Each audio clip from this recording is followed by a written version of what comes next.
आप सभी साथियों का स्वागत है आपके अपने YouTube channel Shri Ram classes में। और राजस्थान अध्यापक पात्रता परीक्षा यानी कि रीट 2024 का जो आपके सिलेबस हैं वो जारी कर दिया गया है। नया सिलेबस जारी किया गया है, तो इसमें अपन आपको जो नया सिलेबस आया है उसमें जो बदलाव हुए हैं वो देखने वाले हैं। ये रीट पात्रता परीक्षा 2024 का नया जो ऑफिशियल सिलेबस जारी हुआ है वो वाली PDF आपके सामने है। तो ये सिलेबस जारी हुआ है 16 दिसंबर 2024 को। आपका जो ऑफिशियल जो नया सिलेबस वाला जो बदलाव वाला सिलेबस है वो जारी कर दिया गया है। तो 16 दिसंबर 2024 को जो नया सिलेबस आया है जिसमें जो बदलाव आपके किए गए हैं वो सभी इसमें अपन देखने वाले हैं। ये आपके सामने रीट पात्रता परीक्षा 2024 के लिए कक्षा 1 से 5 तक यानी कि लेवल प्रथम के लिए ये बाल विकास एवं शिक्षण विधियों का सिलेबस रहने वाला है। तो आइए क्लास फर्स्ट से लगाकर 5th तक के जो टीचर बनने वाले हैं लेवल फर्स्ट के यानी कि जो BHTC वाले हैं उनका जो सिलेबस है लेवल फर्स्ट वालों का वो आपके सामने है। ये सिलेबस है खंड अ में आपके टोटल आपके पेपर के जो भाग होते हैं वो 5 भाग होते हैं। इसमें आपके भाषा फर्स्ट, भाषा सेकंड, आपके CDP, गणित और पर्यावरण, ये 5 पेपर आपके पूरे 150 प्रश्न के पूछे जाते हैं। तो 150 में से जो 30 प्रश्न आएंगे वो बाल विकास के पूछे जाते हैं। तो बाल विकास CDP के जो प्रश्न हैं शिक्षण विधियों के वो इसमें अपन जो सिलेबस आए हैं वो देखने वाले हैं। इस परीक्षा के लिए ऑनलाइन फॉर्म भरने की जो डेट है वो आ चुके हैं। 16 दिसंबर 2024 से 15 जनवरी 2025 के बीच में आप अपना आवेदन फॉर्म भरवा सकते हैं। और इसके लिए आपके जो ऑफिशियल जो विज्ञप्ति वो भी जारी हो चुकी है। और पेपर जो होगा वो 27 फरवरी 2025 को होने वाला है। 2 पारियों में होगा, प्रथम पारी में और द्वितीय पारी में। तो इसके अनुसार आपको जो अपना फॉर्म है भर देना है और लास्ट डेट की इंतज़ार किए बिना आपको अपना फॉर्म है वो भर देना है। फॉर्म भरने से संबंधित आपको जो संपूर्ण जानकारी यहाँ पे मिल जाएगी। चैनल को सब्सक्राइब कर लेना। और आइए अब अपना आपका जो सिलेबस है वो देख लेते हैं। तो रीट पात्रता परीक्षा 2024 के लिए लेवल फर्स्ट का आपके सामने CDP का सिलेबस है। इसमें अपन बाल विकास का सिलेबस देखेंगे। तो खंड अ में आपके बाल विकास एवं शिक्षण विधियाँ, ये आपके 30 प्रश्न आएंगे 30 नंबर के। इसके अलावा आपको पता है इसमें नेगेटिव मार्किंग नहीं होती है। तो नेगेटिव मार्किंग नहीं होती है तो आपको 30 में से 30 प्रश्न है जो आराम से उसमें आप सही कर सकते हैं आप ओल्ड क्वेश्चन पेपर के हिसाब से। और अब आपके पास में ज़्यादा समय भी नहीं है, लगभग ये जो 60 दिन बचा हुआ है। तो 60 दिन में जो आप किस प्रकार से तैयारी करेंगे आपकी जो पात्रता है वो आराम से क्लियर हो जाए, तो उसके लिए आपको क्या करना है सिलेबस के अकॉर्डिंग और अपने जो ओल्ड क्वेश्चन पेपर है वो तैयार करने हैं। ठीक है, ओल्ड क्वेश्चन पेपर आपको कहाँ मिलेंगे? अब तक जो पात्रता परीक्षा है वो एक तो 2011 में हुई थी, फिर आपके 2012 में हुई थी, फिर आपके 2015 में हुई थी, 2015 में, फिर आपके 2018 में हुई थी और फिर आपके 2021 और 22 में हुई थी। तो 2021 और 2022 में हुई थी। तो ये सभी जो पेपर्स हैं वो आपको एक बार ज़रूर देखना है। ओल्ड क्वेश्चन पेपर से आपके जो आधा से ज़्यादा पेपर आपके आता है, तो आपको एक तो पेपर का पैटर्न पता चलेगा कि आपको किस प्रकार से प्रश्न उत्तर हल करने हैं। और तो 2011 का पेपर, 2012 का, 2015 का, 18 का, 21 का और 22 का, ये सभी 6 पेपर की जो PDF है वो आपको एक ही साथ में एक ही PDF के रूप में सभी प्रश्नों के उत्तर लगाए हुए आपको ऐप के ऊपर मिल जाएगी इसकी PDF। तो आप ऐप से डाउनलोड करके वो अपनी तैयारी कर सकते हैं। तो ऐप को डाउनलोड कर लेना। ऐप का लिंक वीडियो के नीचे डिस्क्रिप्शन बॉक्स में दे रखा है। और अपना जो WhatsApp ग्रुप है उसको भी ज्वाइन कर सकते हैं, उसका भी लिंक आपको वहाँ पर मिल जाएगा। तो अब आपका जो पात्रता परीक्षा है उसको अपन सिलेबस के हिसाब से देख लेते हैं कि कैसे में बदलाव महत्वपूर्ण हुए हैं। तो पहला जो बिंदु है वो आपके बाल विकास का है। देखो बाल विकास है तो इसमें आपके वृद्धि और विकास की संकल्पना है और विकास के विभिन्न आयाम तथा सिद्धांत हैं। विकास को प्रभावित करने वाले प्रमुख कारक के विशेष तौर पर परिवार और विद्यालय के संदर्भ में, अधिगम से उनका संबंध और वंशानुक्रम और वातावरण की भूमिका। ये तो है आपके यूनिट फर्स्ट। इसके अलावा आपकी जो लास्ट यूनिट है इसमें आपके काफ़ी जो नई शिक्षा नीति है उसको लेकर बदलाव इसमें किया गया है, तो उसको भी देखेंगे। पहले अपन इसका चैप्टर वाइज देख लेते हैं। तो दूसरा आपकी यूनिट बनती है इसमें व्यक्तिगत विभिन्नताएँ, जिसमें आपको इसका अर्थ बताना है, प्रकार बताना है, व्यक्तिगत विभिन्नताओं को प्रभावित करने वाले कारक बताने हैं।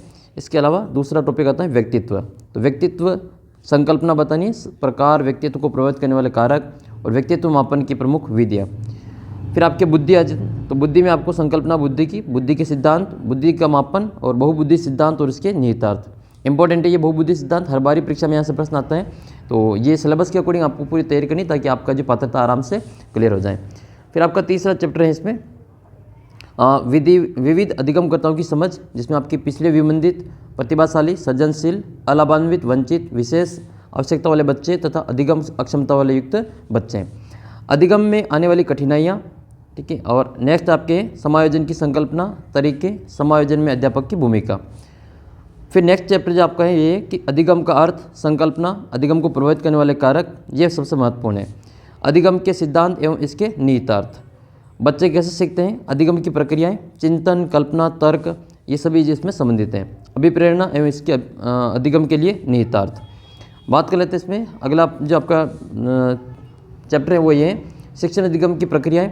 एनसीएफ राष्ट्रीय पाठ्यचर्या रूपरेखा 2005 के संदर्भ में शिक्षण अधिगम की व्यूह रचना एवं विधियाँ, और आकलन, मापन, मूल्यांकन का अर्थ एवं उद्देश्य, समग्र एवं सतत मूल्यांकन, उपलब्धि परीक्षण का निर्माण, सीखने का प्रतिफल, इसके अलावा क्रियात्मक अनुसंधान, शिक्षा का अनुसंधान, शिक्षा का अधिनियम अधिकार अधिनियम 2009, अध्यापकों की भूमिका एवं दायित्व। ये जो आपकी ये वाले चैप्टर है ये वाला, तो ये जो चैप्टर है ये तो आपको सभी विषय में काम आएगा, ठीक है। ये आपके मूल्यांकन वाला ये सभी विषय में काम आता है, तो इसको आपको अच्छी प्रकार से तैयार कर लेना है। ये आपके लैंग्वेज 1 में भी काम आएगा, लैंग्वेज 2 में भी काम आएगा, आपके गणित में भी काम आएगा, पर्यावरण में भी काम आएगा। तो सभी जगह पे ये वाली लैंग्वेज कॉमन है, तो इसको आप अच्छे से तैयार करें। तो ये वाला चैप्टर आपको अच्छे से देख लेना है। इसमें मापन, मूल्यांकन, इसके अलावा सीसी और उपलब्धि परीक्षण, सीखने के प्रतिफल, क्रियात्मक अनुसंधान, आरटी, और आपका जो मेन पेपर होगा ये पात्रता परीक्षा है। इसके बाद में आपकी अध्यापक पात्रता के बाद में फिर आपकी जो तृतीय श्रेणी अध्यापक भर्ती परीक्षा आयोजित करवाई जाएगी। तो उसके लिए भी आपकी ये सभी जो ये वाला चैप्टर बहुत ही इंपॉर्टेंट है। फिर नया जो इसमें ऐड किया गया है वो ये वाला सारा इसमें ऐड किया गया है। ऐड क्या किया गया इसमें नया ये ऐड किया गया। एक तो आपके राष्ट्रीय शिक्षा नीति 2020, अब राजस्थान में एनईपी जो राष्ट्रीय शिक्षा नीति है 2020 वाली उसको लागू किया गया, तो उसके अनुसार जो आपके इससे संबंधित प्रश्न पूछे जाएंगे। फिर प्रारंभिक बाल्यावस्था देखभाल एवं शिक्षा। इसके बाद में अगला टॉपिक है बुनियादी साक्षरता एवं संख्या ज्ञान, स्कूलों में पाठ्यक्रम एवं शिक्षण शास्त्र, शिक्षक, समतामूलक एवं समावेशी शिक्षा, स्कूल शिक्षा के लिए मानक निर्धारण एवं उनका प्रत्यार्पण। और एक टॉपिक और नया ऐड हुआ है सीडीपी में, राजस्थान की समसामयिक बाल कल्याणकारी शैक्षिक योजनाएं। तो राजस्थान की जो सरकार की ओर से बच्चों के लिए जो कल्याणकारी योजनाएं चलाई जा रही हैं स्कूलों में, उनसे संबंधित आपके इसमें प्रश्न पूछे जाएंगे।